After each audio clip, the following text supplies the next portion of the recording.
पुरी गोविंद गोधाम गोशाला तथा Shriram सुंदराकांड charitable trust प्रतिष्ठाता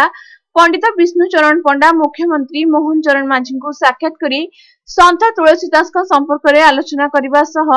Chitrakoot तुलसी पीठाधीश्वर जगद्गुरु पद्म विभूषण रामभद्राचार्य संदेश अनुଯାयी पुरी चंदनपुर निकटस्थ संत तुलसी पीठ में जुलाई 9 तारिख दिन राजस्थान मार्बल निर्मित हो आसुथिबा संत तुलसीदास प्रतिमूर्ति स्थापना संपर्क में अवगत कराइथिले।